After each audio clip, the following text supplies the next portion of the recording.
बड़े से बड़े पापों का प्रायश्चित है, पर ब्राह्मण यदि अपेय पी ले, मद्यपान कर ले, तो उसका प्रायश्चित नहीं है। और ये नशा कहां से शुरू होता है? ये भांग से शुरू होता है।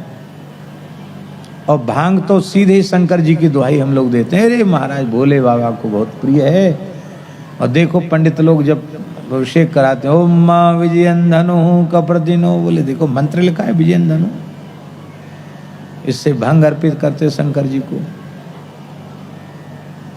फिर भांग के बाद दूसरा अध्याय होता है गांजे का, तीसरा अध्याय होता है चरस का, और उसके आगे फिर अध्याय बहुत खतरनाक है, उसकी हम चर्चा नहीं करेंगे। फिर बहुत सूंघने वाली चीज, जाने कैसी कैसी गंदी से गंदी चीजें, उनका नशा होता है। और फिर इंजेक्शन लोग लगाने लग जाते हैं, नशे की गोलियां खाने लग जाते हैं। इतना ही नहीं, अशुद्ध वस्तु पीने लग जाते हैं। शंकर जी की दुहाई दे के आप गांजा भांग का सेवन करते हैं तो शंकर जी को केवल उतने के लिए ही प्रमाण मानते हैं। अच्छी बात है, शंकर जी ने कालकूट विष पी लिया था, आप थोड़ा पी के देखिए। शंकर जी तो कालकूट विष पीकर नीलकंठ हो गए, आप थोड़ा पी के देखिए, कोई कंठ नहीं रह जाओगे। हाँ, शंकर जी तो नीलकंठ हो गए, तुम कोई कंठ नहीं रह जाओगे। इसलिए भागवत जी में स्पष्ट लिखा है, ईश्वराणाम वचः सत्यम तथैवा चरितं क्वचित।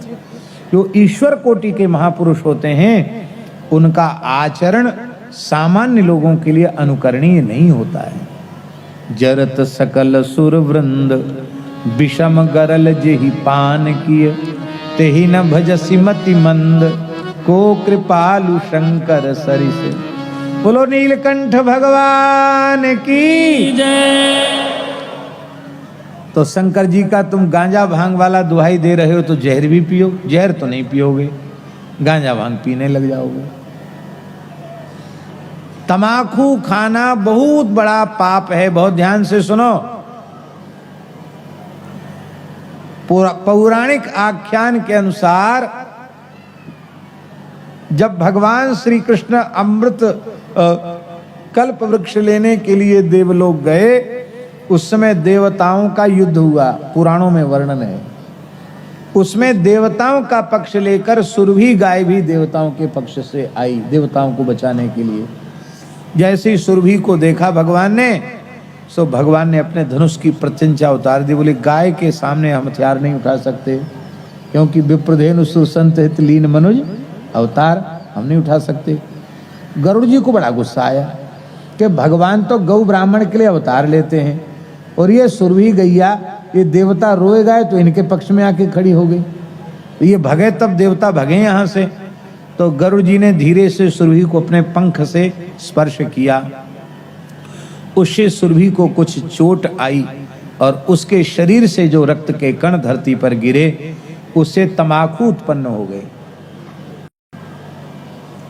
इससे तंबाकू खाना गोमांस भक्षण के समान पाप है। तंबाकू खाने वाला कभी हिंदू नहीं हो सकता, उसको अपने को हिंदू मानना नहीं। तंबाकू खाने वाला, तंबाकू पीने वाला हिंदू नहीं हो सकता।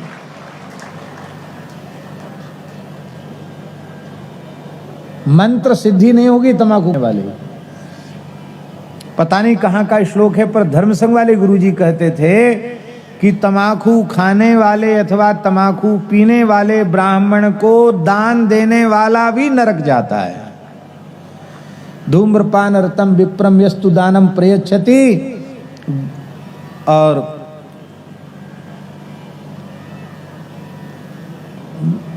दाता तो नरकम ब्राह्मणों ग्राम शुकर दाता तो नरकम ब्रजेत। दाता नरक जाएगा और ब्राह्मणों ग्राम शुकर। भगवान ने तुमको मुख दिया था पवित्र मंत्रोच्चारण के लिए, कथा कीर्तन के लिए। तुमने गंदी चीज खाई तो जलो गंदी योनि में पैदा हो, वो गंदी चीज ही खाओ। इसलिए भैया कोई खाते वाते हो तो उसको तत्काल त्याग दीजिए, यहीं छोड़ के चले जाओ कि अब हम चाहे मर जाएं पर हम तंबाकू नहीं खाएंगे, बीड़ी नहीं पिएंगे, गांजा नहीं पिएंगे, भांग नहीं खाएंगे। क्योंकि ये व्यसन भी हमारा जीवन में, जड़ी बूटी खा लेते हैं, बहुत बढ़िया भगवान का ध्यान लग जाता, हमारी एकदम धुन लग जाती है, लौ लग जाती है भगवान। बहुत से लोग कहते हैं ऐसा, और विशेषकर तो अन्यथा नहीं माना त्यागी तपस्वी लोग कहते हैं, महाराज जी क्या कहना, एक चिलम लगाओ बस सीधी लौ राम जी में लग जाती है। लेकिन भैया संत कबीरदास जी ने कहा, ध्यान से सुनो, अमली होके धरे ध्यान, नशा करके कहे कि हम ध्यान लगाते हैं, अमली होके धरे ध्यान, ग्रही होके कथे ज्ञान, और साधु होके कूटे भग, कहे कबीर ये तीनों ठग।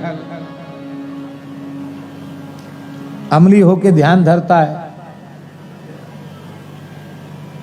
नशा करके समाधि लगाता है, अमली होके धरे ध्यान और खुद लड़के बच्चे पैदा करने में लगा है और ज्ञान वैराग्य का उच्च कोटि का वर्णन कर रहा है, ग्रही होके कथे ज्ञान, और साधु होके कूटे भग, साधु होकर स्त्री का स्पर्श करता है, स्त्री संग करता है, तो कहे कबीर ये तीनों ठग।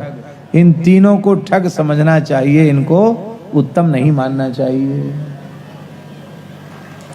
तो अमल जीवन में केवल कथा कीर्तन का अमल हो, सत्संग का अमल हो, और कोई व्यसन जीवन में होना नहीं चाहिए।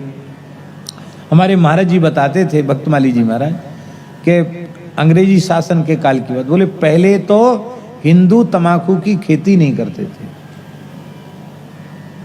मुसलमान ही तमाकू की खेती करते थे किसी काल में, हिंदू खेती नहीं करते थे। हैं? हाँ जी,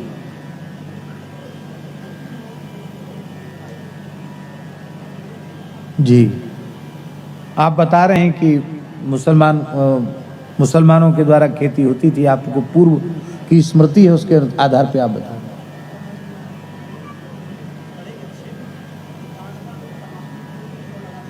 हाँ तमाकू होती थी।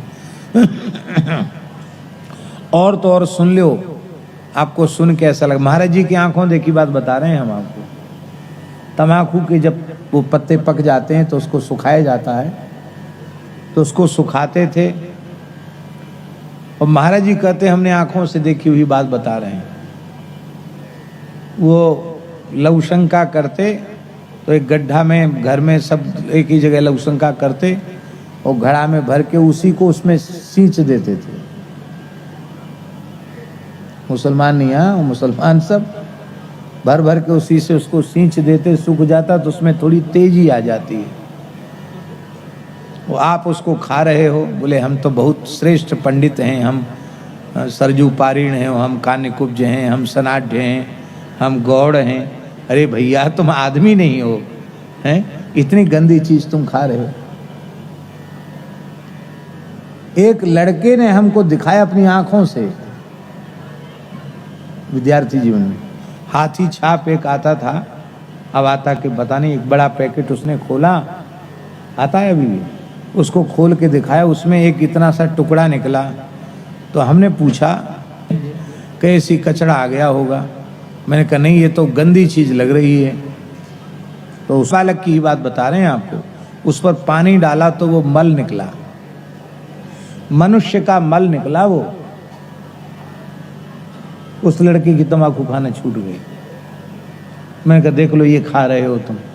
अब वहीं सूखती, वहीं लोग चले जाएं डोल डाल, तो कौन मना करेगा उनको। व्यसन नहीं होना चाहिए जीवन।